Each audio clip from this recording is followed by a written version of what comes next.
ఇక్కడ ప్రాంగణంలో ఉన్నటువంటి వేలాది మంది మీరు, అలాగే ఈ యూట్యూబ్ మరియు మిగిలిన మాధ్యమాల ద్వారా ఎవరైతే లైవ్లో చూస్తున్నారో మీకు అందరికీ కూడా శుభములు తెలియజేస్తున్నాను. ఇక ఈ సాయంకాలం నేను మాట్లాడాలనుకున్నటువంటి మాటలు కొద్ది నిమిషాలు. ఇప్పుడు దాదాపు అంటే జేమ్స్ గారు నాకు కనీసం ఒక 2-3 గంటలైనా మాట్లాడొచ్చని చెప్పారు. అలా చెప్పుంటే బాగుండేది అనుకుంటున్నాను, చెప్పలేదు. 9 అయింది, 9:05. ఎన్ని గంటల వరకు వెళ్దాం? భోజనం ఎప్పుడవుతుంది అంటారు? 11 అంటే కొట్టండి, రాళ్ళెట్టు కొట్టండి, మనిషిని కొట్టేసేయండి. ఈ గోదావరి జిల్లాలకు వస్తే తలకాయ నొప్పిదే. అన్నమెట్టి చంపుతారు, మాట్లాడమని చంపుతారు. నిన్నైతే రాత్రి 10 ఒక చోటుకి వెళ్ళాను. వాళ్ళు 9:30-10 గంటలకు వచ్చారు అందరూ. నేను 9:30-10 గంటలకు అంటున్నాను, వాళ్ళు వచ్చారు. అప్పుడు బైబిల్ ఎట్టుకుని మెల్లిగా వచ్చారు. 12 గంటల వరకు మీటింగ్. ఇక ఇంతే అయిపోతాను నేను. సో అలా కాదు, కానీ ఓ పని చేద్దాం. మీలో ఎవరైనా సరే ఆవులిస్తూ నాకు కనిపిస్తే ఆపేస్తా. ఇది బాగుంది కదా? మీలో ఎవరైనా ఆవులిస్తూ నాకు కనిపిస్తే ఆపేస్తా. ఎందుకంటే అది ఇండికేషన్ అవటం కదా, చాలరా బాబు నీ సుత్తి చెప్పావు. రెండో టెస్ట్, ఎవరైనా వాచ్ చూస్తూ కనిపిస్తే నేను ఆపేస్తాను. ఆవులించిన ఆపేస్తాను, ఆ వాచ్ చూసిన ఆపేస్తాను. రెండిట్లో ఏది జరిగినా ఆపేస్తాను.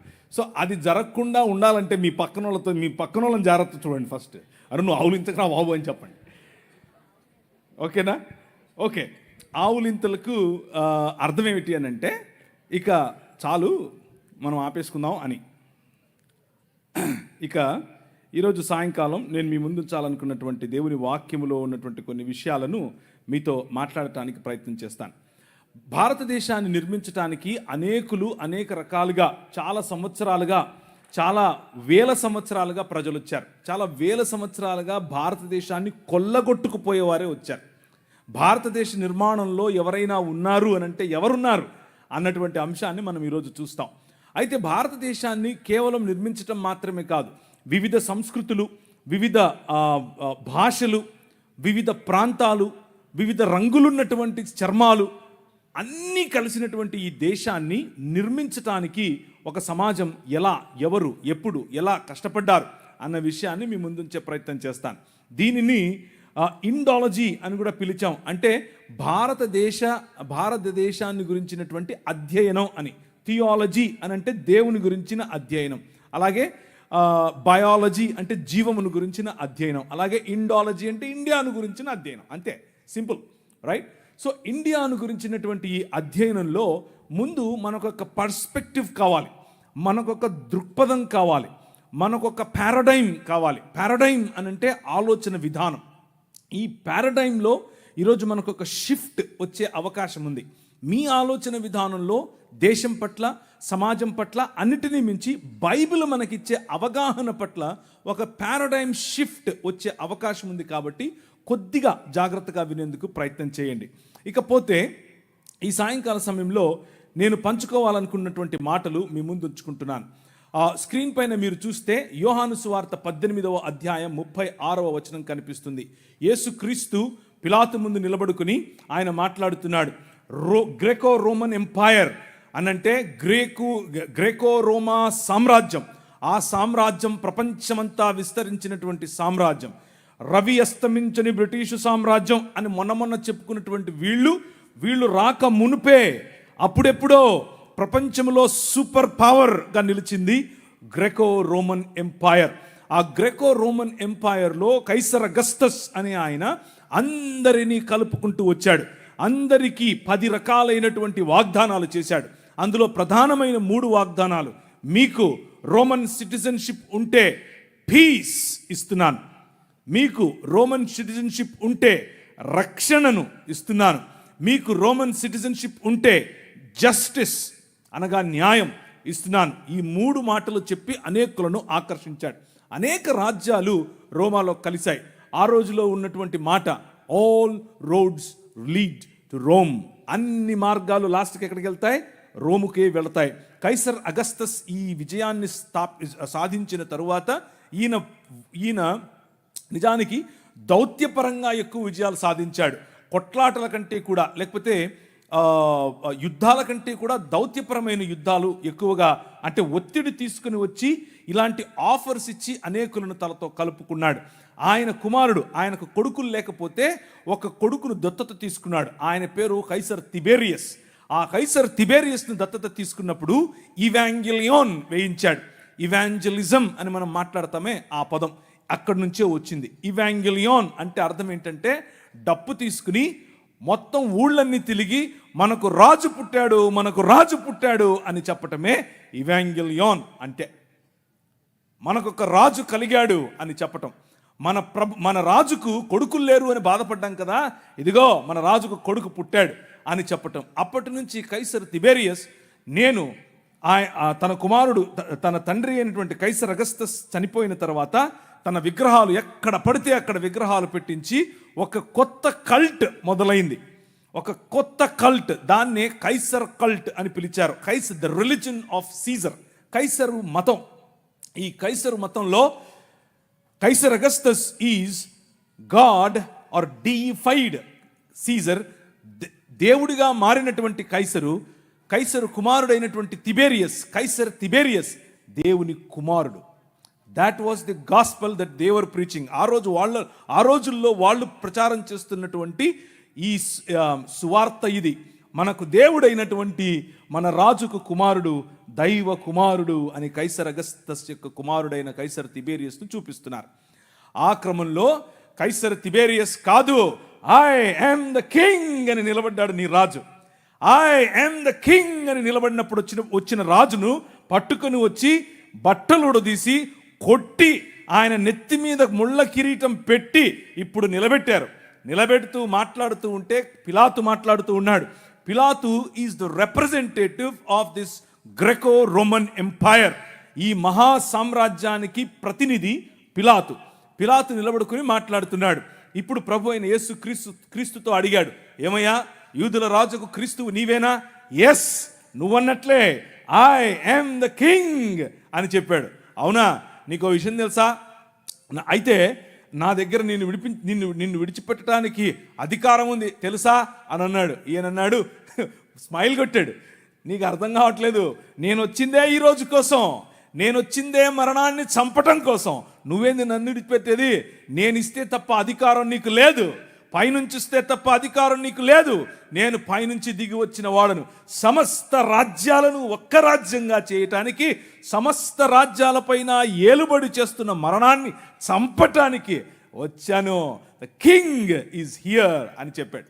The king is here. అయితే my kingdom is not of this world. ఈ లోక సంబంధమైన రాజ్యం కాదు. నువ్వు అనుకుంటున్నట్లు కత్తులు కటారులు తీసుకుని, నువ్వు అనుకుంటున్నట్లు మీ నాయన చేసినట్లు దౌత్యపరమైన ఒత్తిడి తీసుకొచ్చి, లేకపోతే ఇంకేదో 11వ అధ్యాయం దానియేలు గ్రంథంలో ఒక లిస్ట్ ఉంటుంది, ఎవరెవరు ఎలా పరిపాలిస్తారు. కొందరు దోపుడు సొమ్ము పంచడం ద్వారా పరిపాలిస్తారు, కొందరు కోయలిషన్ గవర్నమెంట్ ద్వారా పరిపాలిస్తారు, కొందరు ఇచ్చకపు మాటలతో పరిపాలిస్తారు, కొందరు ఇచ్చిపుచ్చుకోవటం ద్వారా పరిపాలిస్తారు, కొందరు కులం ద్వారా పరిపాలిస్తారు, కొందరు విభజించి పాలిస్తారు, కొందరు అనేకమైనటువంటి విగ్రహారాధన కారణం చేత పరిపాలిస్తారు. అలా పరిపాలించేవారు అనేకులు. భయపెట్టి పరిపాలించేవాడు ఒకడు, శూరత్వంతో పరిపాలించేవాడొకడు. ఇలాంటి పరిపాలనా పద్ధతులు లోకములో చాలా ఉన్నాయి. ఇది లోక మర్యాద. కానీ ఈ రాజ్యం, నీ రాజు స్థాపిస్తున్నటువంటి రాజ్యం, ఈ అన్ని పద్ధతులకు అతీతమైనటువంటి ఆలోచన. ఆ ఆలోచన ఒక్క మానవ సమాజం అనే ఆలోచన, ఆ ఆలోచన ఒక్క క్రీస్తు శరీరం అనే ఆలోచన. ఆ ఆలోచన తిరిగి వాదులాడేది కాదు, తిరిగి దెబ్బలాడేది కాదు, క్షమించేది. తండ్రి, వీరేం చేస్తున్నారో వీరికి తెలీదు, వీరిని క్షమించు అని తన గడ్డము పీకిన వాడిని, పిడిగుద్దులు గుద్దిన వాడికి, తరువాత ఆయనను దాన్ని ఏమంటారు, చాల్కొడితో కొట్టిన వాడిని, ఆయన మోసుకొని పోతున్నటువంటి సిలువ భారం ఇంకా పెంచాలని ఆలోచించే వారిని చూసి అన్న మాట. అది 23వ అధ్యాయం మత్తయి సువార్తలో అంటున్నాడు. పరిసయ్యులు మరియు అక్కడ ఉన్నటువంటి ఈ పాఖండులు లేకపోతే హిపోక్రైట్స్, పైకొకటి లోపలొకటి ఉన్నటువంటి వారు అంటున్నాడు, woe to you scribes and Pharisees hypocrites, for you tithe mint dill and cumin and have neglected weightier matters. మీకు అవసరమైనటువంటి వాటిని మాత్రమే పట్టుకుంటున్నారు. దీంట్లో కొత్తిమీరలో 10వ వంతు ఇవ్వండి, మీ పుదీనాలో 10వ వంతు ఇవ్వండి. మీ మతం పట్టి సస్తున్నారు మీరు. కానీ చేయాల్సిందేమిటి? జస్టిస్, న్యాయం, మర్సీ, కనికరం, ఫెయిత్ ఆర్ దీన మనస్సు కలిగినటువంటి, నేను కాదు రాజు, నువ్వే రాజు అన్నటువంటి ఆలోచన. That is the kingdom of God. అది దేవుని రాజ్యం. ఇది మన నేషనలిజం. ఈ ఆలోచనను బట్టి మనం ప్రపంచములను ఆశీర్వదిస్తాం. న్యాయం ప్రతి ఒక్కరికి, కనికరం ప్రతి ఒక్కరికి, ఆయన రాజ్యం ప్రతి ఊళ్ళో, ఆయన రాజ్యం ప్రతి దేశంలో, ఆయన రాజ్యం ప్రతి తెగలో. రోమీయులకు రాసిన పత్రిక, దేవుని రాజ్యము, for the kingdom of God is not eating and drinking, but the kingdom of God is righteousness, peace and joy in the Holy Ghost. That is the kingdom of God. దేవుని రాజ్యము అనంటే తినడం తాగడం కాదు. దేవుని రాజ్యము అనంటే ఏంటి? నీతి, సమాధానము మరియు పరిశుద్ధాత్మనందలి ఆనందము. This is the basis. ఇది మనకు పునాది. ఈ పునాది పైన ఆయన తన రాజ్యాన్ని కడుతున్నాడు. ఈ పునాది పైన ఆయన తన ప్రజలను కడుతున్నాడు. అలా కట్టే క్రమంలో ఆయన మనకు నేర్పింది, దాన్ని ఏమంటారు, మనకు నేర్పినటువంటి పాఠం, ఆయన మనుష్యులను తన స్వరూపమందు తన పోలిక చొప్పున చేసి దేవాలయము అనగా భూమ్యాకాశములు అనేటటువంటి తన నివాస స్థలమును చేసుకుని 6 దినములు దానిని అలంకరించి, పగటికొక వెలుగు, రాత్రికొక వెలుగు, ప్రపంచములో అన్ని వనరులు అందరికీ అందులాగున దానిని శృంగారించి ఆ మందిరములో, ఆ భవనములో 7వ దినమున రాజై ఆకాశమును తన సింహాసనముగా, భూమిని తన పాదపీఠముగా చేసుకుని విరాజమానుడయ్యాడు. నీ రాజు, ఆ రాజు నిన్ను పిలిచి అన్నాడు, యు ఆర్ మై రిప్రజెంటేటివ్. నువ్వు నా ప్రతిబింబం, నువ్వు నా ప్రతినిధి, నువ్వు నా ప్రతిమ. గో, వెళ్ళు, రాజ్యం చెయ్యి అని అన్నాడు. ఏంటా రాజ్యం? ఫలించు, అభివృద్ధి చెందు, విస్తరించు, భూమిని నిండించు, దాని మీద ఏలుబడి చేయి అని అన్నాడు. ఎలా ఏలుబడి చేయాలి? తల్లిదండ్రుల వంటి స్థానం నీకు ఇస్తున్నాను, ప్రతి వాటికి పేర్లు పెట్టే అధికారం నీకు ఇస్తున్నాను అని అంటే, కీర్తనల గ్రంథం 8లో చెప్పినట్లుగా ఆయన తన మహిమను మకుటముగా చేసి మనకు ధరింపజేసి తన చేతి పనులైనటువంటి భూమి ఆకాశముల మీద మనకు అధికారమునిచ్చి ఏలండ్రా అనంటే, ఈ లోక మర్యాదకు పడిపోయాం. ఈ లోక మర్యాద అనగా అంధకార సంబంధమైన దురాత్మ సమూహముల యొక్క అధికారము, అవి చెప్పిన మాటలు విన్న కారణం చేత మన కార్పోరియల్ రిప్రజెంటేటివ్, మన ఫెడరల్ రిప్రజెంటేటివ్ అయినటువంటి ఆదాము, మనుష్య సమాజమునకు గుర్తు అయినటువంటి ఆదాము, ఆ చేసిన నిర్ణయం కారణం చేత అందరము అంధకార సంబంధమైన దురాత్మ సమూహముల యొక్క రాజ్య భాగస్థులము అయ్యాం. దాన్నే ఒరిజినల్ సిన్ అంటారు. దాన్నే మూల పాపము లేకపోతే స్వభావ సిద్ధమైన పాపము అని అంటారు. Choosing the world and rejecting God. దేవుణ్ణి రిజెక్ట్ చేయటం. మనుష్య సమాజము మూకుమ్మడిగా దేవుణ్ణి రిజెక్ట్ చేసిన కారణం చేత ఆయన ఊరుకుండలేదు. ఆయన నా సన్నిధిని మళ్ళీ మీకు ఇస్తాను, నేను మళ్ళీ మిమ్మల్ని నా కుటుంబంగా చేసుకుంటాను, నేను మళ్ళీ మిమ్మల్ని నా కుటుంబంలో భాగంగా చేసుకోవటానికి నేను ఒక ప్రణాళికను వేశాను అని అన్నాడు. భూమి ఆకాశముల మధ్య కలిగినటువంటి ఈ అగాధాన్ని ఆయన తీసివేయాలనుకున్నాడు. అందులో భాగంగా ఆయన 5 రకాలైనటువంటి కవెనెంట్స్, 5 రకాలైనటువంటి వాగ్దానాలు చేశాడు. 5 ఒకే వాగ్దానము 5 వేరు సార్లు వేరు సూపర్ పవర్స్ మధ్య చేశాడు. ఆయన ప్రతి దేశమును ఆశీర్వదించాలని, ప్రతి వంశమును ఆశీర్వదించాలని, ప్రతి గడ్డను ఆశీర్వదించాలని, ప్రతి బిడ్డను ఆశీర్వదించాలని పూనుకున్న కారణం చేత ఆయన నిమ్రోదు సమయంలో నోవహును ఎన్నుకున్నాడు. మెసపటోమియా సమయంలో అనగా నిమ్రోదు సమయంలో, ఆ రోజుల్లో సూపర్ పవర్ నిమ్రోదు సమయం, ఆ నిమ్రోదు సమయంలో ఉన్న సూపర్ పవర్ మధ్య నోవహును ఎన్నుకున్నాడు. ఆ తర్వాత వచ్చినటువంటి సూపర్ పవర్ మెసపటోమియా సివిలైజేషన్. ఆ మెసపటోమియా నాగరికతలో అబ్రహామును ఎన్నుకున్నాడు. నీ ద్వారా ప్రపంచాన్ని ఆశీర్వదిస్తానని చెప్పాడు. ఆ తర్వాత వచ్చినటువంటి సూపర్ పవర్ ఈజిప్టులోకి ముందే తన బిడ్డలను పంపించి వారి ద్వారా అనేకులను, ప్రపంచములను ఆశీర్వదించాడు. Hour God is interested in civilisations. మన దేవుడు ఈ ప్రజల నాగరికతల పైన ఆయనకు ఇష్టం. ప్రజల నాగరికతలలో ఒకరు విర్రవీగి ఐ యామ్ ద కింగ్ అనంటే పళ్ళు రాలగొట్టడానికి రెడీగా ఉంటాడు, కొమ్ములుంచటానికి రెడీగా ఉంటాడు. ప్రతి సివిలైజేషన్ను తన కన్నుసన్నలలో నడిపినటువంటి రాజు నీ రాజు. ప్రతి సివిలైజేషన్లో తన ఉనికిని చాటుకుంటూ వచ్చిన రాజు నీ రాజు. ఆయన నీతికి రాజు, ఆయన నీకు రాజు, నాకు రాజు, దేశములకు రాజు, సృష్టికి రాజు. He is the true king. ఆ రాజు 10 రకాలైనటువంటి దేవీ దేవతలు, 10 రకాలైనటువంటి వనరుల క్రింద బానిసత్వములో బ్రతుకుతూ ఉన్నటువంటి ఇశ్రాయేలును వారికి ఇచ్చినటువంటి వాగ్దానము కారణం చేత వారితో వాగ్దానం చేశాడు, I will build my Kingdom with you. నీ ద్వారా, నీతో నేను ఒక రాజ్యం కడతాను. Let my people go. నా పిల్లలను పంపించు, నా జ్యేష్ఠ కుమారుని పంపించు అని అంటే ఫరో అన్నాడు, లేదు అట్లా పంపిస్తాను, నేను రాజు అని అన్నాడు. నువ్వు రాజా చూస్తూ గాని, నువ్వు రాజా లెక్క పెట్టుకో అని అన్నాడు. 10 రకాలైన తెగుళ్ళు. వద్దురా బాబు వెళ్ళిపోండి మీరు అనేంత వరకు, వద్దు మళ్ళీ రావద్దు అనేంత వరకు. వాళ్ళు వెళుతూ ఉంటే ముందు సముద్రం, వెనకల ఈయన సైన్యం. ఏం చేయాలి? గద్దరెక్కల మీద మోసుకొని పోయినట్లు వాళ్ళను మోసుకొని వచ్చాడు నీ రాజు.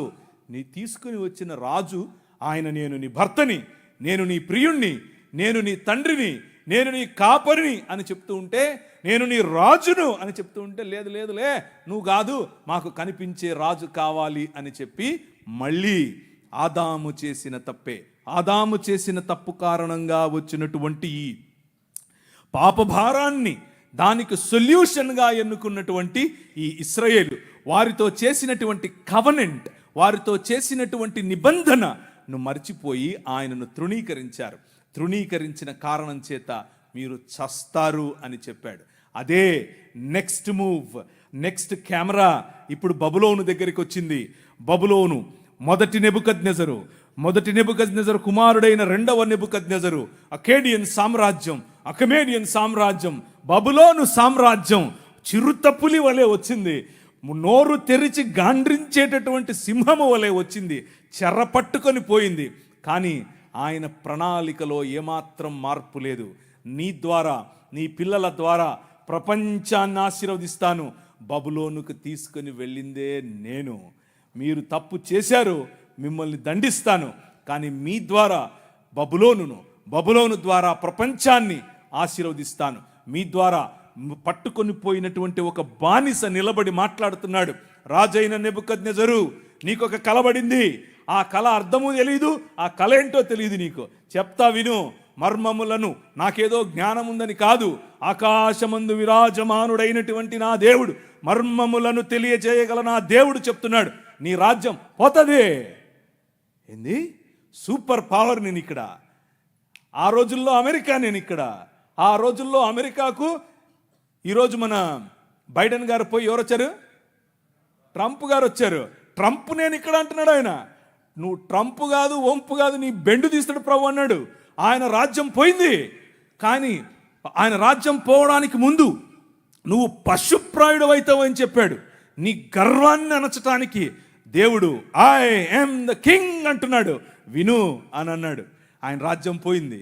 ఆయనే ఒప్పుకున్నాడు, దానియేలు రాజు తప్ప, దానియేలు దేవుడు తప్ప ఇంకే దేవుడు లేడు, ఏ రాజు లేడు. నేను కేవలము ఆయన్నే నమ్ముతాను. Your king is so powerful. నీ రాజు చాలా బలవంతుడు, చాలా శక్తివంతుడు. నీ వెనకున్న రాజు సామాన్యుడు కాదు. ఆ రాజు ఈ ఏ చేతి సహాయము లేకుండా తీయబడినటువంటి ఒక రాయి, ఇంతై మహాపర్వతమై ప్రతి రాజ్యాన్ని తుత్తునీయులుగా పొడిగా దంచి పారేస్తుంది అని చెప్పాడు. ఆ రాయి ఏ చేతి సహాయము లేకుండా తీయబడిన రాయి. నెబుకద్నెజరు పోయాడు, పారసీకుడు పోయారు, మాదీయులు పోయారు, జెరక్సస్ పోయాడు, సైరస్ పోయాడు, అందరూ పోయారు. ఇప్పుడు పిలాతు నిలబడ్డాడు. గ్రెకో రోమన్ ఎంపైర్, కెమెరా వచ్చి ఎక్కడ నిలబడింది? Graeco Roman empire. అక్కడ నిలబడిన నీ రాజు మాట్లాడుతున్నాడు, మై కింగ్డమ్ ఈజ్ డిఫరెంట్. నా రాజ్యం వేరు. ప్రతి దేశాన్ని ఆశీర్వదించే రాజ్యం నా రాజ్యం. నా రాజ్యం ప్రతి రాజ్యాన్ని, ప్రతి దేశాన్ని, ప్రతి భాషను, ప్రతి మతానికి చెందినవాణ్ణి, ప్రతి కులానికి చెందినవాణ్ణి, ప్రతి స్త్రీని, ప్రతి పురుషుణ్ణి, ప్రతి బానిసను, ప్రతి యజమానిని, అందరి కోసం వచ్చిన రాజ్యం. అది ఏ చేతి సహాయము లేకుండా తీసిన రాజ్యం. ఆ రాజ్యం ఇంతింతై మహాపర్వతమై ఎక్కడికి వచ్చింది? కాకినాడ ప్రాంతానికి వచ్చింది. ఎక్కడికి వచ్చింది? రాజమండ్రి ప్రాంతానికి వచ్చింది. ఎక్కడికి వచ్చింది? ఈ ఊరికి వచ్చింది. ఈ ఊర్లో పడింది ఈ రాజ్యం. వెలుగుమయమైన రాజ్యం. ప్రపంచములకు వెలుగివ్వగల నల్లట్ట పుస్తకం ఇచ్చే రాజ్యం. ఈ నల్లట్ట పుస్తకం అని అంటా ఉంటారు. కానీ ఈ నల్లట్ట పుస్తకం ఏం చేసిందో తెలుసా? రాజ్యములను కంపింపచేసింది. ప్రజలలో మార్పును తీసుకొని వచ్చింది. ఆ ప్రజలలో తీసుకొని వచ్చినటువంటి మార్పును కొద్దిగా మీ ముందుంచే ప్రయత్నం చేస్తాను. దాన్ని ఏమంటారు, ఒక కంపారిటివ్ స్టడీగా మీ ముందుంచితే ఈ రాజ్యానికి ఇంకా మిగిలిన వాళ్ళు చెప్పే రాజ్యాలకు ఉన్నటువంటి తేడా మీకు తెలుస్తుంది. రాజ్యం ఆ రోజుల్లో స్వరాజ్యం నా జన్మ హక్కు అని ఒక ఆయన అన్నాడు. ఏం పేరు ఆయన పేరు? అట్లా చెప్పకూడదు, లోకమాన్య తిలక్ అని చెప్పాలి. ఏంటా స్వరాజ్యం అని అడిగారు. ఏంటా స్వరాజ్యం అనంటే బ్రాహ్మణుడై ఉండే స్వరాజ్యం కావాలి, క్షత్రియుడై ఉండే స్వరాజ్యం కావాలి, శూద్రుడులాగే పడుండే స్వరాజ్యం కావాలి. ఏమయ్యా మేము వస్తామయ్యా, మేము పాలకవర్గంలో ఉంటాము అని అంటే, ఒరేయ్ మల్లిగా ఈరిగా ఏం పనిరా నీకు? కుండలు చేసుకునేటానికి నువ్వు పార్లమెంట్లోకి వచ్చి ఏం చేస్తావు? రే నీకే చెప్పులు కుట్టేటానికి నీకేంద్రా అన్నడినా. నేను సొంతంగా చెప్తున్నాను అనుకుండారు. ఆయనకు ఒక పత్రిక ఉండేది. ఆ పత్రికలో రాశాడు, స్త్రీల పట్ల ఈ స్వరాజ్యానికి ఉన్నటువంటి ఆలోచన ఏంటో తెలుసా? ఈ ముందంట పండిత రామాబాయి ఇంతమంది ఉన్నారు దేవుళ్ళు, ఒక్కడు నచ్చలే, ఆ పోయి తెల్లంతో లేచిపోయింది అని రాశాడు. నేను ఊరికే చెప్పట్లేదు, పేపర్లో రాశాడు. వారు కోరుకున్నటువంటి రాజ్యం ఏమిటి అని అంటే, వారు ఎదురు చూస్తున్నటువంటి రాజ్యం ఏమిటి అని అంటే, దానికి రామరాజ్యం అని కొందరు పేరు, దానికి ఇంకో రాజ్యం అని ఇంకో వాళ్ళ పేరు. మొత్తానికి అంతా కలిపి చూస్తే ఆ స్వరాజ్యం ఏమిటి అని అంటే, ధర్మం 4 పాదాల మీద నిలబడాలి. నీ బతుకు నువ్వు అలాగే బతకాలి.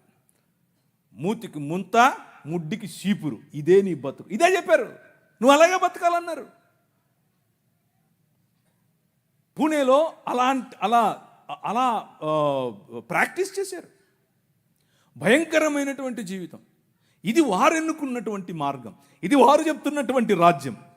ఆ రాజ్యంలో సావర్కర్ గారు ఆ రాజ్యం కోసం పోరాడుతూ ఎన్ని పిటిషన్లు పెట్టాడు.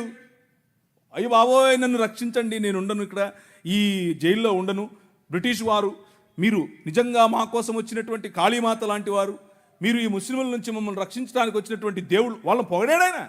పొగిడి పిటిషన్లు పెట్టిదిగా మీ స్క్రీన్ మీద కనిపిస్తోంది. పిటిషన్లు పెట్టి మరి నన్ను బయటకు తీసుకురమ్మని అడిగితే ఆయన్ను బయటకు తీసుకొచ్చారు.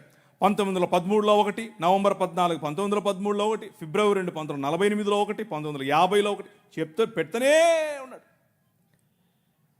ఆయన ఒకవైపు క్రైస్తవ వీరులు, ఒకవైపు క్రీస్తు కోసం వచ్చినటువంటి వారు ఈ దేశ నిర్మాణం కోసం పోరాడుతూ ఉంటే, ఈయన బ్రిటిష్ వారికి తొత్తుగా పనిచేశాడు. బ్రిటిష్ వారికి తొత్తుగా ఒకవైపు దాన్ని ఏమంటారు, బ్రిటిష్ వారికి వ్యతిరేకంగా జరుగుతూ ఉన్నటువంటి సహాయ నిరాకరణోద్యమము, అలాగే అంటే నాన్ కోఆపరేషన్ మూవ్మెంట్, ఉప్పు సత్యాగ్రహం వగేరాలు జరుగుతూ ఉంటే, అసలు ఆ ఆలోచన ఎలా వచ్చింది ఆయనకు ఇప్పుడు మనం అక్కడికి వద్దాం. అలాంటివి జరుగుతూ ఉంటే ఈయన అలా కాదు, బ్రిటిష్ ఆర్మీలోకి వెళ్ళి చేరండి, దానికోసం అప్లికేషన్ పెట్టండి, నేను సిఫారసు చేస్తానని ప్రజలను రిక్రూట్ చేసుకుంటున్నాడు ఆ రోజుల్లో. అది వీళ్ళ భావజాలం. కానీ మన భావజాలం ఏమిటి, వీరి భావజాలం ఏమిటి? బంచ్ ఆఫ్ థాట్స్ అనే పుస్తకంలో గోల్వల్కర్ గారు అని అంటే ఎవరంటే మొట్టమొదటి ఆర్ఎస్ఎస్ యొక్క సరసంఘచాలక్ గారు. ఆయన చెప్పినటువంటి మాటలు, ఆయన ఉద్దేశంలో ఏంటి అసలు అంటే, ఒక హిందువు ఏ విధంగా almighty Purusha Sukta where in it is stated that the sun and the moon and his eyes stars and the skies are created from his nabhi. ఇది వాళ్ళకు కావాల్సినటువంటి ఆలోచన విధానం. అంటే ఇది అఖిలాండ కోటి బ్రహ్మాండమైనటువంటి దేశము. నాభి నుంచి ఒకరొచ్చారు, కాళ్ళ నుంచి ఒకరొచ్చారు, చేతుల నుంచి ఒకరొచ్చారు. ఇది చెప్పడమే వాళ్ళకు కావాల్సినటువంటి రాజ్యం. ఆ రాజ్యాన్ని వారు అలాగే కట్టారు. Cost is the highest evolved state ever in the world అని చెప్పాడు. అంటే కులాన్ని నిర్మించటం, కులంలో బ్రతకటం, కుల ప్రాతిపదికన ఉండటం మాత్రమే స్వరాజ్యం అని చెప్పాడు. అలా బ్రతికితేనే మనం భారతీయులం అని చెప్పాడు. కానీ దాదాపు 20% పైన, దాదాపు 50+20 70% పైన ఉన్నటువంటి ప్రజలు బడుగు బలహీన వర్గాలుగానే మిగిలిపోవాలి. బడుగు బలహీన వర్గాలుగానే చదువుకు దూరంగా ఉండాలి. బడుగు బలహీన వర్గాలుగానే అధికారానికి దూరంగా ఉండాలి. బడుగు బలహీన వర్గాలుగానే విద్యకు, వైద్యానికి, గౌరవానికి దూరంగా ఉండాలి.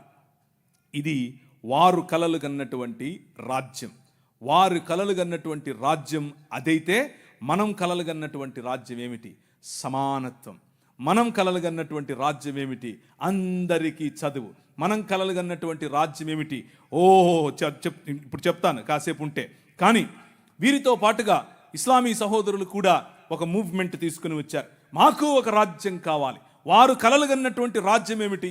వాళ్ళు కలలు కన్నటువంటి నేషనలిస్టిక్ ఐడియాలజీ ఏమిటి అని అంటే, ఒక ఆయన మొహమ్మద్ ఇక్బాల్ గారు, ఇంకొక ఆయన మొహమ్మద్ అలీ జిన్నా గారు. వీళ్ళిద్దరూ కలిసి, వీళ్ళిద్దరి యొక్క భావజాలం ఏమిటి అని అంటే, కేవలము షరియా ప్రకారం బ్రతికేటటువంటి రాజ్యం కావాలి. షరియాలో ఏముంటుంది? షరియా అని అంటే అదేదో తినేది అనుకుండేది. షరియా అంటే చాక్లెటో లేకపోతే పాయసమో కాదు. షరియా అంటే అర్థం ఏంటంటే వారి ధర్మశాస్త్రం, షరియా లా ప్రకారం బ్రతికేందుకు ఒక రాజ్య నిర్మాణం చేయాలి అని వారు కలలు కన్నారు. ఇంతకు ఏంటి షరియాలో? అవును ఉందాంలే, షరియాలో ప్రాబ్లం ఏంటి అని అనుకుంటున్నారా? నో. షరియాలో ఏముంటుంది అని అంటే, నువ్వు వేరే మతాన్ని ప్రాక్టీస్ చేస్తే నువ్వు బ్రతికుండటానికి పన్ను కట్టాలి. దాన్నే జిజియా పన్ను అని అంటారు. నువ్వు బతికుండటానికి పన్ను కట్టాలి. మొదట అస్సలాము అలైకుం అని ఆయన అనడు, నువ్వే అనాలి. అనకపోతే జైలు. నువ్వు రోడ్డు మీద నడుచుకుంటూ వస్తూ ఉంటే అవతల నుంచి మౌలవీ సాబ్ వస్తుంటే నువ్వు కిందికి దిగాలి. ఎక్కడో విన్నట్టుందా? ఇది సనాతనంలో ఉండేదే. ఇది కూడా కొత్తదేం కాదు. వాళ్ళు ఇక్కడి నుంచి కాపీ కొట్టిందే. ప్రతి ఒక్కటి అక్కడి నుంచి తీసుకొచ్చి వీళ్ళు ఒక లా అని పెట్టి దానికి షరియా అని పేరు పెట్టారు. ఇప్పుడు ఒక 5-6 నిమిషాల తర్వాత చెప్తాను ఇంకా ఏమేమి ఉంటాయో అక్కడ. సో ఇస్లాం ప్రకారంగా వారు స్థాపించాలనుకుంటున్నట్టు రాజ్యాలు, మీరు అనేకులు మిడిల్ ఈస్ట్కి వెళ్ళి పనిచేసే వాళ్ళు బహుశా మీలో ఉన్నారు. బహుశా మీకు తెలిసిన వారు అనేకులు, ఈ ప్రాంతం నుంచి అనేకులు మిడిల్ ఈస్ట్కి వెళ్ళి పనిచేస్తున్నారు. వాళ్ళని అడిగి చూడండి ఇస్లామీ రాజ్యాలు ఎలా ఉంటాయో. వాళ్ళు కలలుగన్నటువంటి రాజ్యం అది. మా రాజ్యంలో ఇలా ఉంటుంది, మా రాజ్యంలో కొందరికే ప్రివిలేజెస్, పురుషులకే ప్రివిలేజెస్, గడ్డమున్నోళ్ళకే ప్రివిలేజెస్. అలాంటి రాజ్యం యొక్క కలలు వాళ్ళు కన్నారు. కానీ ఈ దేశ నిర్మాణం చేసినటువంటి క్రైస్తవ సమాజం, ఈ దేశ నిర్మాణం చేసినటువంటి క్రైస్తవ సమాజం కలలుగన్నటువంటి రాజ్యం స్క్రీన్ మీద మీకు కనిపిస్తూ ఉంది. 1807లో abolishment of the slavery act నీ రాజు తీసుకొచ్చాడు. జోగిని అనే వ్యవస్థను కూల్చడానికి నీ రాజు తీసుకొచ్చాడు. 1930లో ముత్తులక్ష్మిరెడ్డిని నిలబెట్టి మెడ్రాస్ లెజిస్లేటివ్ కౌన్సిల్లో ఈ దేవదాసి వ్యవస్థను నాశనం చేయటానికి, దాన్ని తీసి పారేయండి అని పిల్లు పెట్టింది. నీ రాజు పంపగా వచ్చిన వ్యక్తులు ఆంధ్ర జోగిని యాక్ట్ మనం తీసుకొచ్చాం. ఇంగ్లీష్ ఎడ్యుకేషన్ ఫర్ ఎవ్రీబడి, ప్రతి ఒక్కరికి 1835 మనం తీసుకొచ్చాం. 1795 రైట్ టు ప్రాపర్టీ, అంతకుముందు ఎవరు భూములు కొనటానికి లేదు. బడుగు బలహీన వర్గాలు భూములను స్వాధీనం చేసుకునేవాళ్ళు. నీకేంద్ర రే మల్లిగా అనేవాళ్ళు. నువ్వెవరరే ఈరిగా అనేవాళ్ళు, నువ్వెవరరే బయటుండు, నువ్వు మా ఇంటికి రావద్దు, నీ నీడ పడద్దు అన్నారు. కానీ నీ రాజు నీకు అధికారం ఇచ్చాడు. భూమి కొనుక్కునే అధికారం, భూమిలో పండించుకునే అధికారం, పండించిన దాన్ని తినే అధికారం నీది. అంతకు ముందేమయ్యేది, భూమి తీసుకుని కష్టపడి మంచిగా పనిచేసి ఇంత పండు వండిన తర్వాత వస్తాడు అయ్యగారు, ఏట్రా ఇది ఏటి బాబండింది, అమ్మగారికి కావాలంటే ఇచ్చిరాపో అంటే నోరు మూసుకొని ఇవ్వాలి అంతే. అదే చట్టం. కానీ ఈరోజు అది కాదు. నువ్వు పండించింది నువ్వు తింటావు, నువ్వు పండించింది నీ పిల్లలు తింటారు, నువ్వు పండించింది ధైర్యంగా నీకోసం పెట్టుకుంటావు, పొదుపు చేసుకుంటావు. కారణం ఏమిటి? నీ రాజు, రాజులకు రాజు, ప్రభువులకు ప్రభువు, కైసర్ అగస్తస్ మరియు కైసర్ తిబేరియస్ల ప్రతినిధి అయిన పిలాతు ముందు నిలబడుకొని నా రాజ్యము నీ రాజ్యము లాంటిది కాదని చెప్పాడే ఆ రాజు. Right to property, right to education, abolishing killing children. చిన్న పిల్లలను కొనుక్కొని వెళ్ళేవాళ్ళు రాజమండ్రి. ఆయన ఒకసారి రాశారు, ఈ దాన్ని ఏమంటారు, కాటన్ గారు ఆయనకు రాసినటువంటి కాటన్ గారి గురించి రాసినటువంటి ఒక పుస్తకంలో ఇలా రాసిందట. ఏంటంటే వాళ్ళ ఇంట్లో పనిచేసేటట్టు ఒక ఆయమను వచ్చి ఒక ₹1 ఇవ్వమ్మా అని అడిగింది. ఆ రోజుల్లో ₹1 ఎందుకమ్మా అంటే, నేను వెళ్ళి రాజమండ్రిలో ఒక ఆడపిల్లను కొనుక్కొచ్చుకుంటాను అంటుంది. ఏంటి కొనుక్కొచ్చుకుంటావా? ఎందుకు? అది మన పరిస్థితి ఆ రోజుల్లో. పిల్లలు నమ్ముకునేటటువంటి బతుకులు, తినటానికి లేని బతుకులు, పిల్లలు నమ్ముకునేటటువంటి బతుకుల నుండి నీ రాజు, నువ్వు అమ్మటానికి వీలు లేదు, నువ్వు చంపటానికి వీలు లేదు. నిర్మాణం కట్టాలంటే పిల్లల్ని చంపరారు, ఏదైనా రోడ్డు వేయాలంటే పిల్లల్ని చంపుతారు, రక్తం పడాలంటారు. ఇలా పిల్లలను, మన పిల్లలను చంపుతూ ఉంటే ఆపింది నీ రాజు. Right to education 1913. నువ్వు పెళ్లి చేసుకుంటే నీ భార్య 7 రాత్రులు బ్రాహ్మణుడితో పడుకోవాలి. ఇది ఈ దేశ చట్టం. నువ్వు నల్లగా ఉన్నావట, నీకు దాన్ని ఏమంటారు బట్టతలు ఉందంట, రింగులు ఎంటుకలు ఉన్నాయంట, కాబట్టి నువ్వు దాసుడివి, దస్యుడివి, నువ్వు రాక్షసుడివి, నువ్వు మ్లేచ్ఛుడివి. కాబట్టి నీ జీవితాన్ని మార్చాలంటే, కాబట్టి నీ వంశాలు మంచిగా మారాలంటే బ్రాహ్మణుడితో నీ భార్య పడుకోవాలి. కలిగే పిల్లలు ఎలా ఉంటారు? అప్పుడు ఆర్యీకరణ జరుగుతుంది. కృణ్వంతో విశ్వమార్యం అన్నారు. అంటే అర్థం ఏంటి? ఈ ప్రపంచం మొత్తాన్ని కూడా ఆర్యీకరణ చేయాలి అన్నది వారి రాజ్య కళ. The kingdom of Rama, but the kingdom of God, దేవుని రాజ్యం ఏమన్నా తెలుసా? ఎవరితో పడుకోవక్కర్లేదు. My blood is enough, I will cleanse you from all sin. ప్రతి పాపము నుండి యేసు రక్తము నిన్ను కడిగి పరిశుద్ధునిగా చేస్తుంది. ఎవరి దగ్గర పడుకోవక్కర్లేదు. మనం ఈ దేశానికి ఒక చట్టం ఇచ్చాం. ఏం చట్టం ఇచ్చాం? 1819లో. ఇదంతా నేను సుత్తి కొడుతున్నా అనుకున్నారా? చట్టం ఇది. ఒక్కసారి చరిత్ర తిరిగేయండి. ఇదంతా నీ రాజు చేశాడు ఈ దేశానికి. నీ రాజు తీసుకొచ్చాడు. నల్లట్ట పుస్తకం మోసుకొచ్చినోళ్ళు కష్టపడి పిల్లులు వేసి, రిట్ పిటిషన్లు వేసి, నిలబడి కొట్లాడి నీకు ఇచ్చిన హక్కిది. That is the kingdom of god. No discrimination, right to sit, abolishing child marriages. ఇలా చెప్పుకుంటూ పోతే ఎన్ని చట్టాలు చేసాం మనం. రైలు మనది, పోస్ట్ ఆఫీస్ మనది, ఐఏఎస్ తెచ్చింది మనం, ఐపీఎస్ తెచ్చింది మనం. తెలుగు భాషను మ్లేచ్ఛ భాష అన్నారు. అరే ఏం భాష మాట్లాడుతున్నాడు మ్లేచ్ఛుడా అంటే, తెలుగు భాషలో డిక్షనరీ, మొట్టమొదటి డిక్షనరీ మంది. మీ నాయన రాజు, ద కింగ్, మనం ఇచ్చాం. CP brown, he was a machinery. ఆయన కలెక్టర్ మాత్రమే కాదు, మిషనరీ. తెలుగు భాష గద్య భాగంలో మొట్టమొదటి పేపర్ మనది. తెలుగు భాష గద్య భాగంలో మొట్టమొదటి పుస్తకం మనది. వీళ్ళకు వాళ్ళ సొంత రామాయణం, మహాభారతాలు కూడా ట్రాన్స్లేట్ చేసుకునే దిక్కు లేదు. అది చేసింది మనమే. నిజం చెప్తున్నాను, నేను అబద్ధం చెప్పట్లేదు. మొట్టమొదటి ట్రాన్స్లేషన్ చేసింది కూడా మనమే. వాళ్ళు అది కూడా చేయరు. ఎందుకంటే విద్య పంచకూడదు. వాళ్ళ రాజ్యంలో విద్య పంచకూడదు. మన రాజ్యం అందరికీ విద్య. ప్రతి ఒక్కరూ చదవాలి. ఎందుకు? ఇదిగో ఈ నల్లట్ట పుస్తకం కూడా చదవాలి. అర్థమవుతుందా? నల్లట్ట పుస్తకం చదివితే దిమాగ్ ఖరాబ్ అవుతుంది, దిమాగ్ ఫిరాయిస్తుంది, మనిషి వెంటనే మనిషి అవుతాడు. ఈ రాజ్యం మనుషుల కోసం రాజ్యం. ఆ రాజ్యం తలకాయలో నుంచి వచ్చిన వాళ్ళకి మాత్రమే రాజ్యం, భుజాల్లో నుంచి వచ్చిన వాళ్ళకే రాజ్యం. ఈ రాజ్యం అందరి రాజ్యం, అందరికీ సుభిక్షత, అందరికీ పట్టభద్రత్వం. అలెగ్జాండర్ డఫ్ అనే ఒక ఆయన ఎంతమంది ఉన్నారు ఈ పేరు? ఒకరు, ఇద్దరు, ముగ్గురు, ఒక 10-15 ఉన్నాయి. మిగిలిన వాళ్ళు ఒక చెంచా నీళ్లు తీసుకొని దూకండి.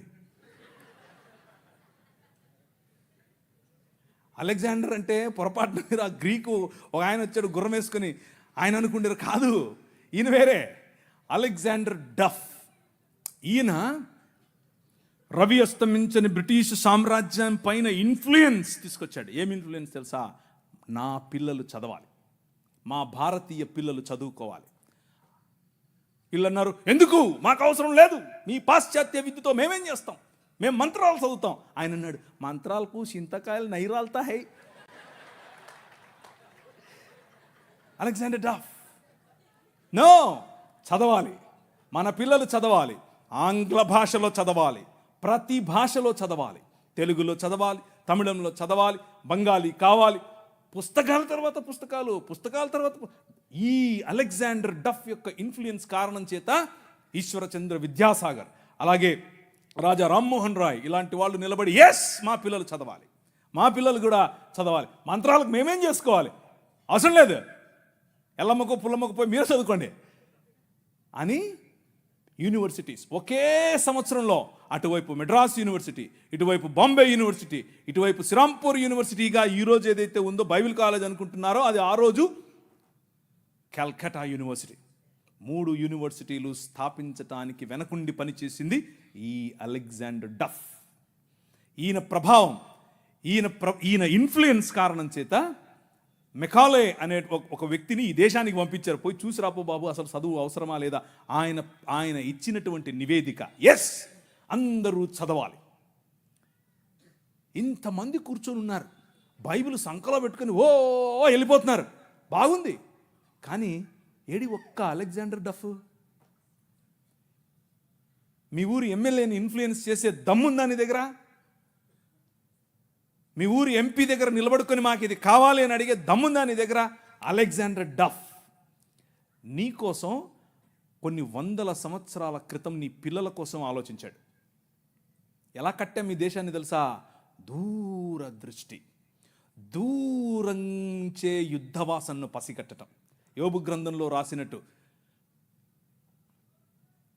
గుర్రమును చూచితివా, అది వాడి రౌతును తిరస్కరిస్తుంది, తలతలలాడు ఈటెలను మెలమెలలాడు ఆ బల్లెములను చూసినప్పుడు రా రా అని ఉద్దండ కోపముతో మిడతల వలె గంతులేసి ముందుకెళ్తుంది.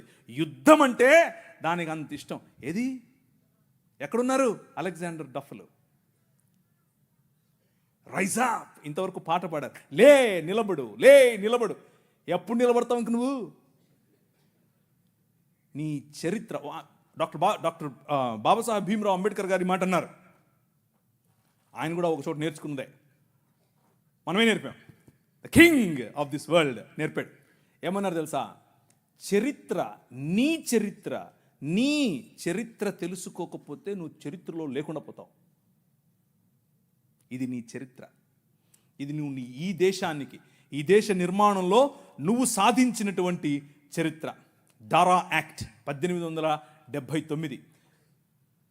దారా అంటే డెక్కన్ అగ్రికల్చరల్ రిఫార్మ్స్ యాక్ట్, దాని పేరు. ఆ రోజుల్లో స్వరాజ్యం లోకమానుడు ఉన్నాడు కదా ఆయన అన్నాడు, ఏమన్నాడు? ఆయన ఎందుకు అంతటానికి, ఎవరికి? పేదలు, బడుగు బలహీన వర్గాలు వెళ్ళి దాన్ని ఏమంటారు, దున్నుకుంటామయ్యా అంటే, సరే దా. అదేదో ఆ రోజుల్లో సినిమా వచ్చింది, సబ్బు పౌడరు చూపించి వాళ్ళ దగ్గర భూములు తీసుకునేవాడు. ఆ టైప్ ఈడు. అలా చేస్తూ ఉంటే క్రైస్తవ మిషనరీలు అప్పుడున్నటువంటి డెక్కన్ ప్రాంతానికి రాజు అయినటువంటి హైదరాబాద్ హయాంలో వాళ్ళ దగ్గరికి వెళ్ళి ఇన్ఫ్లుయెన్స్ చేసి, నో అలా కాదు, అలా ఉండడానికి వీల్లేదు, దే ఆర్ పెసెంట్స్, వాళ్ళకి అంతంత వడ్డీకి రుణాలు ఇస్తే వాళ్ళు ఎట్లా కడతారు? వాళ్ళు ఎలాగూ కట్టలేరు. కాబట్టి డబ్బులేమో ఇచ్చేసి వాళ్ళు కట్టలేని పక్షంలో వాళ్ళ భూములు తీసుకోవటం ఏంటిది? This is not righteousness, this is not right. అది న్యాయం కాదు. ఆయన భుజముల మీద రాజ్యభారం ఉండును. ఆయన భుజములు ఎక్కడ? ఫ్రిడ్జ్లో పెట్టొచ్చుంటాడా? నువ్వే. దిస్ ఈజ్ హిస్ బాడీ, ఇది ఆయన శరీరం, ఆయన భుజములు ఇక్కడే ఉన్నాయి. ఆ రోజు వాళ్ళు గుర్తించారు, అది నా బాధ్యత అని గుర్తించి వాళ్ళకి 25 పైసల కంటే ఎక్కువ వడ్డీకి రుణం ఇవ్వటానికి వీల్లేదు అని యాక్ట్ చేశారు. ఈ రోజుకి కూడా అది అలాగే అమల్లో ఉంది. దాట్ ఈజ్ యువర్ కింగ్, నీ రాజు అది. ఈ దేశాన్ని అలా నిర్మించాడు. శామ్ అగింబాటమ్ అనే ఒక ఆయన గ్రీన్ రెవల్యూషన్ ఈ దేశానికి తీసుకొచ్చాడు. ఓ ఆవులు, మేము దాన్ని నిమురుతాం, మేము దాన్ని పూస్తాం, మేము దాన్ని కడుగుతాం అనేవాళ్ళు. కొంతమంది సిమ్ కార్డు బాబాలు ఉన్నారు, ఈ మాటలే అంటుంటారు. వాళ్ళకి చేతకాల ఎట్లా ఆవులు పెంచాలి, ఎట్లా డైరీ ఫామ్ తీసుకురావాలి, ఎట్లా అగ్రికల్చర్ చేయాలి. మేము నిమురుతూ ఉంటాం, మాకు అదే కావాలన్నారు. కానీ ఏం చేయాల, చూస్తూ ఉన్నారు ఊరికే. కానీ శామ్ అగింబాటమ్ చూశాడు, ఊరికి నిమర్లా పనిచేశాడు. ఎందుకో తెలుసా?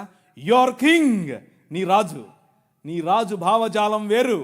ఊరికే దాన్ని పట్టుకోనేది కాదు ఆయన రాజ్యం. దాని ద్వారా అనేకులకు ఉపాధి, దాని ద్వారా అనేక కుటుంబాలు బాగుపడాలి, అనేక కుటుంబాలు నూతనపరచబడాలి. ఆయన 21వ అధ్యాయం ప్రకటన గ్రంథం 3, 4, 5 వచనాల్లో సింహాసనాసీనుడైన వాడు ఈ విధముగా సెలవిచ్చుచున్నాడు, ఇదిగో నేను సమస్తమును నూతనపరచుచున్నాను. క్రొత్త ఆకాశము క్రొత్త భూమిగా తయారు చేసేటటువంటి, అగ్నిలో పుటము వేసి బయటకు తీసినట్లుగా ఈ ప్రపంచాన్ని పునరుత్థానము చెందించే పనిలో నన్ను వాడుకుంటున్నాడు. That is your king. ఆ రాజు వచ్చాడు, ఆ రాజు పని మొదలెట్టాడు. ఎలా మొదలెట్టాడు? ప్రతి సమాజాన్ని పట్టుకోవటం ద్వారా, ప్రతి ప్రభుత్వాన్ని ప్రభావితం చేయటం ద్వారా. ఆనాడు నిమ్రోదు సమయం మొదలుకొని ఈనాడు నరేంద్ర మోదీ గారి ప్రభుత్వం వరకు హీ ఈజ్ ద కింగ్. ఆయనే నడుపుతున్నాడు, ఆయనే చేస్తున్నాడు. మన జీవితాలను మరింత ప్రభావవంతమైనదిగా చేయటానికి ఈరోజు భారతదేశం అన్ని దేశాల కంటే రిలీజియస్ మైనారిటీస్ పైన ఒత్తిడి తీసుకొని రావటంలో, వారిని హింసించడంలో ప్రపంచంలో ర్యాంక్ నెంబర్ 1 మనం. నెంబర్ 1 ర్యాంక్ మొన్నే వచ్చింది. రిలీజియస్ మైనారిటీస్ అంటే మనలను హింసించటంలో భారతదేశం నెంబర్ 1. పాకిస్తాన్ కాదు, ఆఫ్ఘనిస్తాన్ కాదు, సోమాలియా కాదు, ఎవరు కాదు, భారతదేశమే. చచ్చిపోయిన వాళ్ళను కూడా గుంత తవ్వి బయటకు తీస్తున్నారు ఛత్తీస్గఢ్లో. ఎందుకు చేస్తున్నారో తెలుసా? ఇదంతా భయం. ఏంటా భయం? వీళ్ళందరినీ మనుషులు చేస్తున్నారు, వీళ్ళందరూ సమానం అంటున్నారు. మతం మనుష్యత్వం ఎదుట నిలబడలేదు. భయం దానికి. మతానికి నిజమైన మనిషిని చూస్తే భయం. నిజమైన మనుష్యులను తయారు చేసేటటువంటి దేవుని రాజ్యం, నిజమైన మనుష్యత్వాన్ని ఈ ప్రపంచంలో వెలుగుగా ప్రకాశింపచేయటానికి పిలువబడినటువంటి దేవుని రాజ్యం. ఆ రాజ్యం నిలబడాలి, ఆ రాజ్యం పోరాడాలి, ఆ రాజ్యం భయంకరమైనటువంటి ఈ ఒడుదుడుకులలో కూడా నిలబడాలి. అలా నిలబడటానికి మీరు, మీ సమాజం, మీ సంఘం పాటుపడాలి. అలా పాటుపడతారని నేను విశ్వసిస్తున్నాను కూడా. ఇకపోతే కొద్ది నిమిషాలు ఒక కంపారిజన్ అనేది ఈ 3 రాజ్యాలకు, ఒకవైపు ముహమ్మద్ గారు నిర్మించిన రాజ్యం, ఒకవైపు సనాతనంగా ఉన్నటువంటి రాజ్యం, ఇంకొక వైపు క్రీస్తు నిర్మిస్తున్న దేవుని రాజ్యం. ఈ 3 రాజ్యాలలో ఉన్నటువంటి కొన్ని విషయాలు ఎక్కువ చెప్పను. ఎవరన్నా ఆవులిస్తున్నారా అని చూస్తాను, ఎవరు ఆవులించట్లేదు. ఒక్కడు కూడా వాచ్ చుట్టంలా. అంటే నాకు ఆకలి అవుతుందని కూడా మీకు తెలియదా? మీకు అర్థం కాదా? నేను పోవద్దా, పడుకోవద్దా, నేను మళ్ళీ రాజమండ్రి పోవాలి, ఊరికన్నలా చెప్పినా, చెప్పకుండా ఉంటే బాగుండేది. ఎవడో కూడా ఆవులించేవాడు. సరే చేసేద్దాం. సో దేవుని రాజ్యం, ఆ రాజ్యంలో ఆయన పిల్లలముగా, ఆయన మేపు గొర్రెలముగా ఉన్న మనం. ఆ రాజ్యంలో ఉన్నటువంటి ప్రధానమైనటువంటి లక్షణాలు, మిగిలిన రాజ్యాలకు ఈ రాజ్యానికి ఉన్నటువంటి తేడా మీ స్క్రీన్ పైన చూస్తున్నట్లుగా, ఆ రాజ్యం ఏ చేతి సహాయం లేకుండా తీయబడినటువంటి రాయి ఇంతింతై మహాపర్వతమై ప్రపంచములో ఉన్న శక్తులను, అంధకార సంబంధమైన దురాత్మ సమూహముల నుండి మనం విడిపించటానికి కొలస్సీలకు రాసిన పత్రిక 1వ అధ్యాయం 18 నుంచి చదువుతూ వెళితే వచ్చే సారాంశం ఇదే. ఆ ప్రభువు భయంకరమైనటువంటి వైలెన్స్కు ప్రతీకగా ఉన్నటువంటి సిలువను హీ ఫ్లిప్డ్ ఇట్. దాని మీద కాలు వేసుకుని కూర్చుని మరణం. అందరూ అనుకున్నారు 3 మేకలు పీక్కోలేడు. 3 మేకలు పీక్కుండేది కాదు, మనుష్య సమాజానికి పట్టినటువంటి పాపం అనే మేకును, ఆ మేకుకున్న ముళ్ళు, మరణం అనే ముళ్ళును విరిచి పారేయటానికి ఆయన సిలువనెక్కాడు. సిలువనెక్కి ప్రపంచాన్ని మార్చటానికి, ప్రపంచములో దేవుని రాజ్య సువార్త ప్రకటించటానికి, ప్రపంచములో the presence of his countenance, దేవుని సన్నిధి మన మధ్యకు తీసుకుని రావటానికి, ఇమ్మానుయేల్ అనేటటువంటి ఎక్స్పీరియన్స్ మనకి ఇవ్వటానికి, ఆయనే స్వయంగా పగటిలో మేఘస్తంభముగా, రాత్రిలో అగ్నిస్తంభముగా, నీళ్ళిచ్చు బండగా ఎలా అయితే ప్రపంచములో ప్రతి సమయములోనూ తన ప్రమేయాన్ని మనుష్యుల మధ్యలో చూపిస్తూ వచ్చాడో, పురాతన కాలము మొదలుకొని శాశ్వత కాలము, ఇప్పుడు భారతదేశంలో, ఇప్పుడు మిగిలిన దేశాల్లో, ఇప్పుడు అమెరికాస్, ఇప్పుడు ద హోల్ వరల్డ్ లో తన ప్రమేయాన్ని చూపిస్తున్నాడు. ఆయన ప్రెజెన్స్, ఆయన ఆలోచనలు చూపిస్తూ ఉన్నటువంటి ఈ దేవుడు మనకివ్వబడినటువంటి పిలుపు ఏమిటి అనంటే ద కాల్ ఆఫ్ అస్. మనకివ్వబడినటువంటి పిలుపు ఏమిటి అనంటే యాక్ట్. మనం న్యాయమును జరిగించాలి, కనికరమును ప్రేమించాలి, అలాగే దీన మనస్సు కలిగి జీవించాలి.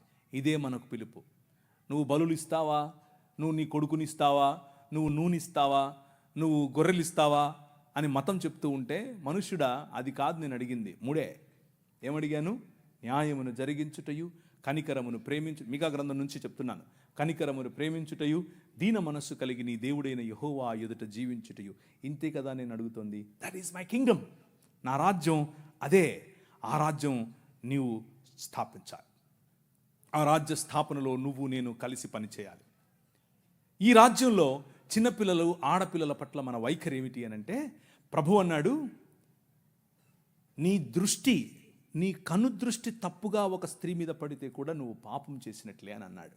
కానీ ఈ రాజ్యం, ముహమ్మద్ గారు నిర్మించినటువంటి రాజ్యం, ఆ రాజ్యంలో స్క్రీన్ మీద మీకు కనిపిస్తున్నట్లుగా 9 ఏళ్ల బాలికతో 6 ఏళ్ల వయసులో ఆమెను పెళ్లి చేసుకుని 9 ఏళ్ల వయసులో ఆమెతో శయనించినటువంటి రాజ్యం.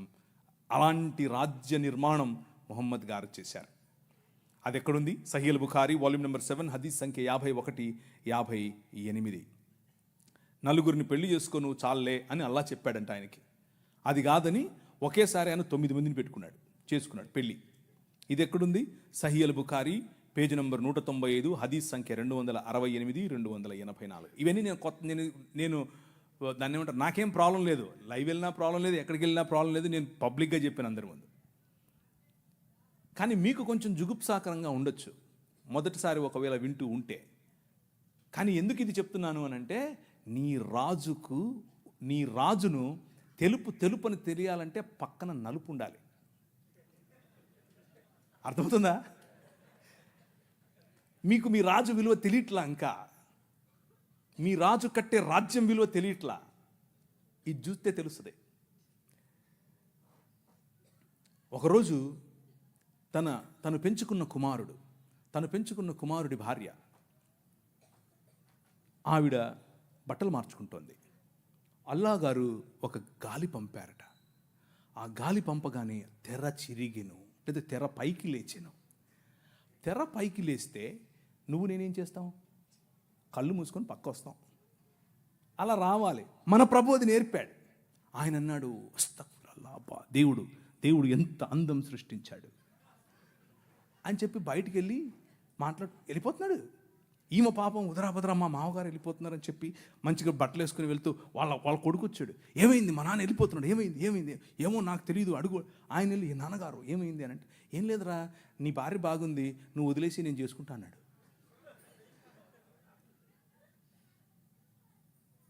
నీ రాజు క్యారెక్టర్ ఆలోచించు ఒకసారి. ఎలా చేస్తాడు నీ రాజు? చంటి బిడ్డలతోనూ చంటి బిడ్డల స్తుతుల మీద ఆసీనుడవుతాడు. నీ మామ మానాచ్ఛాదమును నువ్వు తీయకూడదు, నీ కోడలి మానాచ్ఛాదమును నువ్వు తీయకూడదు. దేవుని వాక్యం స్పష్టంగా చెప్తుంది.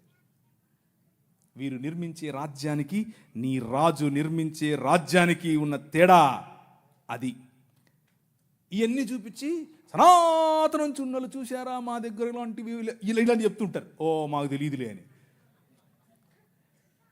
అది కూడా చూద్దాం అన్నాను ఒకరోజు. నేను మొన్న ఒక ఆమె వచ్చింది, తెల్ల జుట్టేసుకుని, ఆమె అంతా ఆస్ట్రేలియన్ లాగా ఉంది. నేను ఆమె ఆస్ట్రేలియన్ అనుకున్నాను. కాదు, ఆమె నేను ఇంగ్లీష్లోనే డిబేట్ చేస్తాను. సరే ఇంగ్లీష్లో మాడదాం రాని కూర్చొని మాడుకుంటున్నాం. ఆమెకి కంటెంట్ చూపిస్తుంటే ఇదంతా తూచి అంటుంది. నేను ఒప్పుకోను, నేను ప్రిపేర్ కాలేదంటుంది. నేను అడిగాను నేను రమ్మని, నువ్వే వచ్చావు అంటుందామా లైవ్లో. ఏ సబ్ దిస్ ఈజ్ ఆల్ రాంగ్ ఏంటి ఇక్కడ కనిపిస్తుంది కదా, టెక్స్ట్ పెట్టాను కదా. మన సహోదరులకు తెలియదు ఇది ఇలా ఉంది, ఆ పుస్తకంలో ఈ పుస్తకాలు ఇలా రాసుకున్నారని వాళ్ళకి తెలియదు. అందుకు ఆ సమస్య. శ్రీ బ్రహ్మవైవర్త పురాణం part 2 chapter number 35 page number 340. Okay, అందులో బ్రహ్మగారు స్వయంగా తన కూతురుతో శయనించడం చాలా గ్రాఫికల్గా రాశారు. ఋగ్వేదం మండలం 10 సూక్తం 61 వచనం 5 మీకు అక్కడ అండర్లైన్ చేసి చూపించాను. తన కూతురుతో ఆయన పెళ్లి చేసుకోవటం మరియు తన కూతురిని ఆయన అనుభవించడం. అంత మాత్రమే కాదు, శంకర భగవత్పాదులు అని మన కాకినాడ నుంచి ఒక ఆయన చెప్తుంటాడు చూసారా. ఆ శంకర భగవత్పాదులు అంటే ఇంకెవరో కాదు, ఆది శంకరాచార్యుడు నేను చూపించినటువంటి ఋగ్వేదం 10వ మండలానికి ఆయన వ్యాఖ్యానం రాశాడు. ఆ వ్యాఖ్యానం అక్కడ ఉంది. ఏమనుంది అని అంటే, ఈ ఉపనిషత్తుల్లో ఉన్నటువంటి మాట ఇంకేదో కాదు, విరాజ్ అయినటువంటి మను అనగా బ్రహ్మగారు తన కూతురుతో నిజంగానే శయనించాడని రాశాడు. కానీ మన పిలుపు ఏమిటి? What is our calling? మన పిలుపు ఏమిటి అని అంటే, డిస్క్రిమినేటింగ్ ఉమెన్ జరగకూడదు, డిస్క్రిమినేటింగ్ మెన్ జరగకూడదు, రిలేషన్షిప్స్లో ప్యూరిటీ ఉండాలి, ఎదుటివాడి భార్యను నువ్వు దొంగిలించకూడదు, ఎదుటివాడి భార్య పైన నువ్వు ఆశ పెట్టుకోకూడదు. Very plain clear. అలాగని చెప్పి మన బైబిల్ గ్రంథంలో ఉన్నవారు అలాంటివి చేయలేదా? చేశారు. దేవుడు ఏం చేశాడు? మూతి పళ్ళు రాలగొట్టాడు. ఇక్కడ దేవుళ్ళే చేస్తున్నారు. అదే ప్రాబ్లం.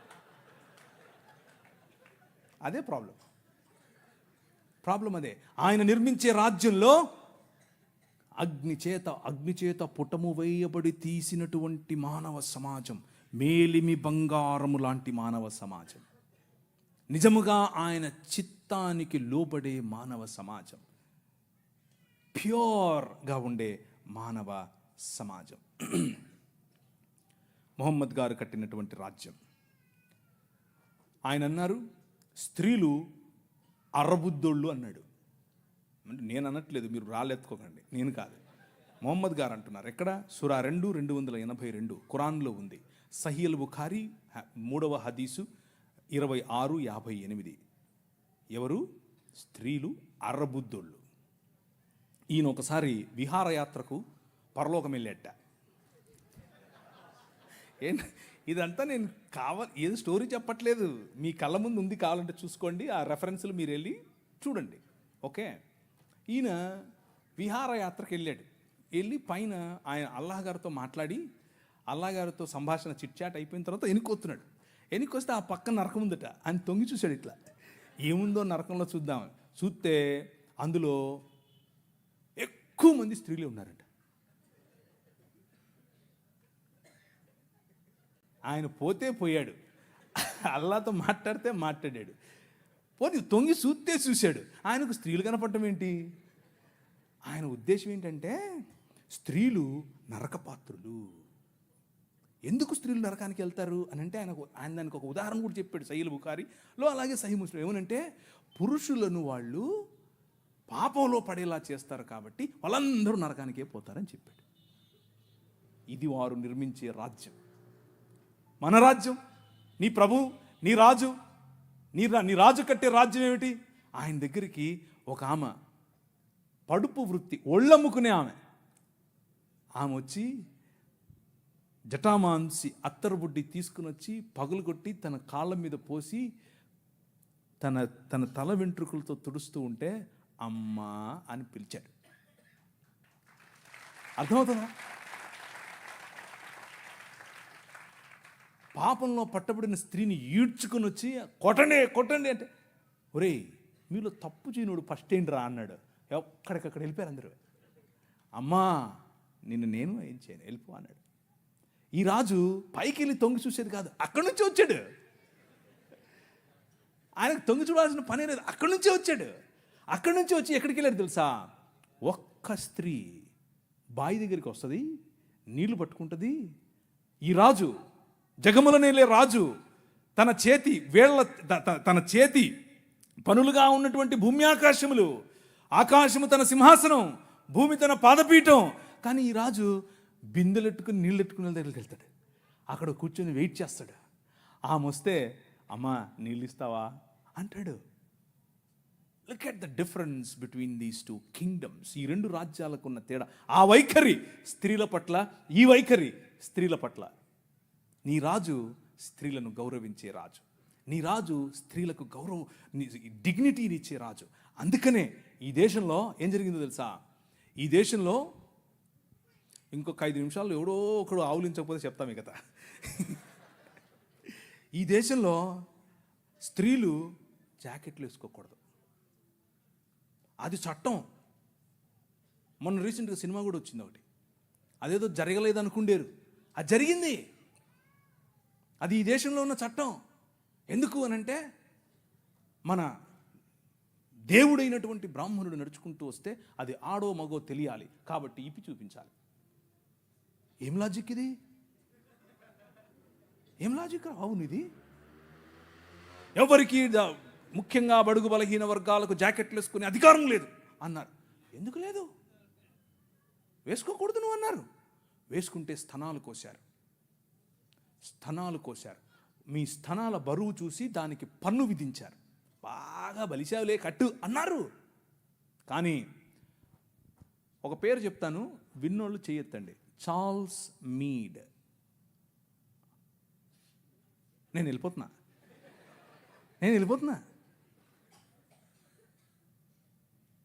మీరందరూ జాకెట్లు వేసుకోవడానికి కారణం ఆయనే. నేను అబద్ధం చెప్పట్లేదు, నిజం చెప్తున్నాను. చట్టం చేశాడు. అక్కడ లండన్ హౌస్ ఆఫ్ కామన్స్లోకి వెళ్ళి కొట్లాడాడు. నా భారతీయ స్త్రీలకు గౌరవం కావాలి. తెల్లడే బయట నుంచి వచ్చాడు. అందుకనే వాళ్ళను గర్వంగా మా తల్లిదండ్రులు అనేది, నేను ఊరికి అన్ను గర్వంగా అనేది. ఎందుకు తెలుసా? మీరు బట్టలు వేసుకోకుండా మమ్మల్ని అనగదొరికితే వాళ్ళు మాకు జాకెట్లు పంచారు. మీరు అన్నం పెట్టండి అయ్యా అనంటే ప్యాడ్ ఇచ్చారు, చచ్చిపోయిన గొడ్డిచ్చారు. వాళ్ళు పనికి భృతి ఇచ్చారు భారతదేశాన్ని నిర్మించటానికి. Charles Mead, church mission society and London mission society, వీరిద్దరి తరఫున కేరళ ప్రాంతంలో నిలబడి ఆయన ఇల్లు, ఆయన బంగ్లాను అలా కాల్చేశారు 3 సార్లు. అయినా కానీ వెనక్కి తగ్గేదిలా. స్త్రీలకు జాకెట్లు. వారిని చూసి నాడార్ సమాజంలో ఉన్న స్త్రీలందరూ జాకెట్లు వేసుకోవడం మొదలు పెడితే, అమ్మా నీకు అంత కొవ్వటే అని పట్టుకుని రోడ్లో వాళ్ళ స్తనాలు కోసి ఊరేగించారు. అయినా కానీ ఆయన అన్నాడు, దేవుని రాజ్యం, దేవుని శక్తి మీ మీద ఉంది, భయపడద్దు, మళ్ళీ కుట్టిస్తానన్నాడు. మళ్ళీ వాళ్ళకి జాకెట్లు వేసాడు. వాళ్ళని చూసి ఈడవ సమాజం వాళ్ళు జాకెట్లు వేసుకోవడం మొదలుపెట్టారు. కేరళ మొత్తంలో విప్లవం. ఏం విప్లవం? జాకెట్ల విప్లవం ఏంటండి బాబు? అవును, గాస్పెల్, దేవుని రాజ్య సువార్త అని అంటే నువ్వు చచ్చిపోతే పరలోకం పోతావా, నరకం పోతావా, ఈనేసి వస్తావా, కూలిపోతావా, ఇక్కడ వరకే కాదు. నీ రాజ్యము వచ్చునుగాక. ఇక్కడ ఇప్పుడు ఈరోజు నువ్వు బ్రతికుండగా దేవుని చిత్తము నీ మధ్య నెరవేరాలి. మా అనుదిన ఆహారము మాకు దయచేయి.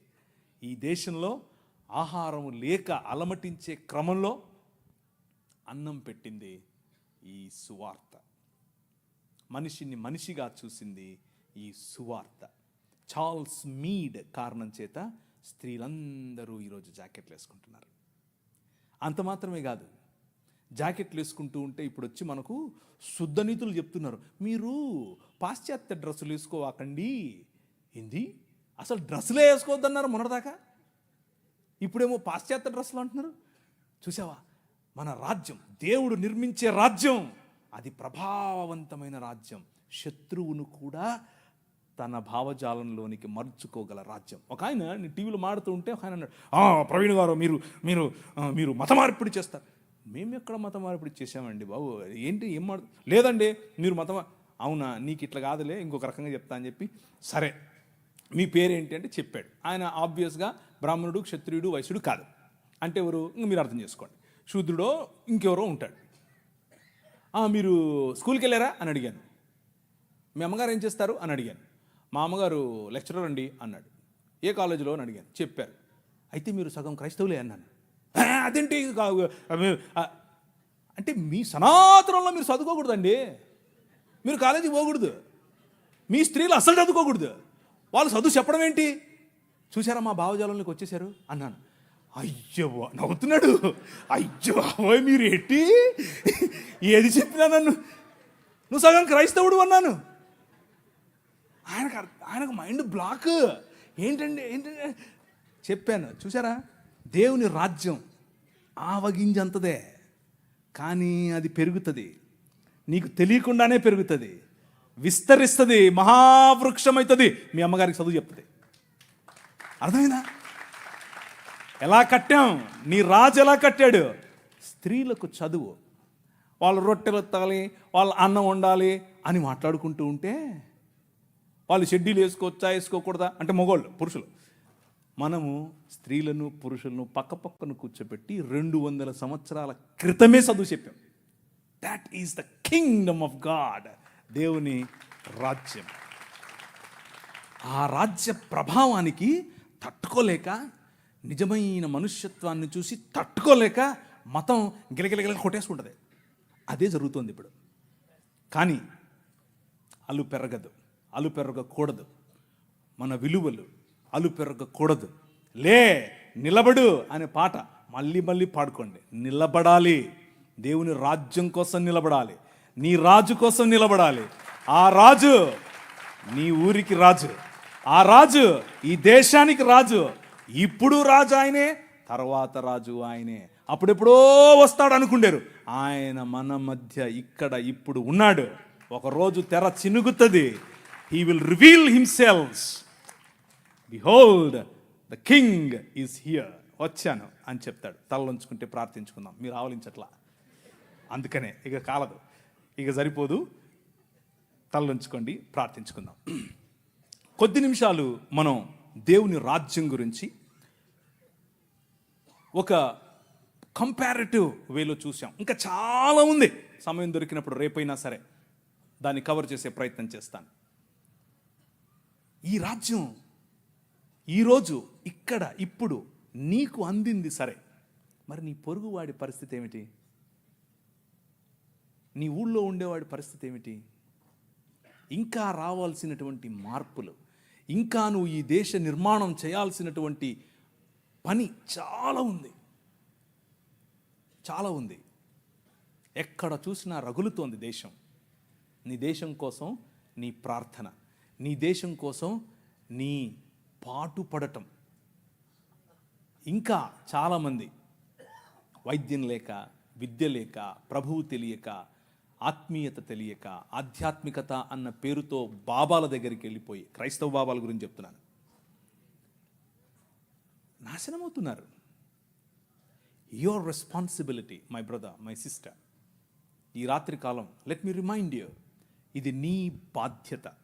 ఈ రాజ్య విస్తరణ నీ బాధ్యత, ఈ రాజ్య స్థాపన ఆయన బాధ్యత, స్థాపించాడు. ఈ రాజ్య విస్తరణ ఆయన కడుతూ ఉన్నప్పుడు ఆయనతో కలిసి జతపనివాడై కట్టే బాధ్యత అనేది. సంగీత రూపంలో కట్టాలి, సాంకేతిక నిపుణతతో కట్టాలి, వాక్య పరిచర్యతో కట్టాలి, మిషనరీలుగా కట్టాలి, రాజకీయవేత్తలుగా కట్టాలి, విలేకరులుగా కట్టాలి.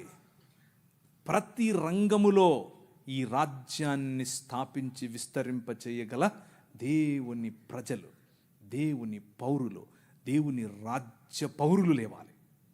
ఆ విధంగా ప్రభు మనల్ని ఆశీర్వదించినట్లు ప్రార్థించుకుందాం. కృపగలిగిన తండ్రి, మీరు మా మధ్యలో ఉండి మాతో మాట్లాడి మాకు కొన్ని విషయాలు తెలియజేసి తద్వారా ప్రభు మా జీవితాలలో ఒక మార్పు, మా జీవితాలలో ఒక సవాలు, ఆ సవాలుతో ప్రభు మేము మీ కొరకు మరింత బలము కలిగి బ్రతకటానికి సహాయం చెయ్యమని, మాకు సవాలునివ్వమని, ఆ సవాలుతో మమ్మల్ని ప్రభు పురికొల్పమని చిన్ని ప్రార్థనను మా ప్రభు అయిన యేసు క్రీస్తు నామమున అడిగి వేడుకుంటున్నాం తండ్రి. ఆమెన్.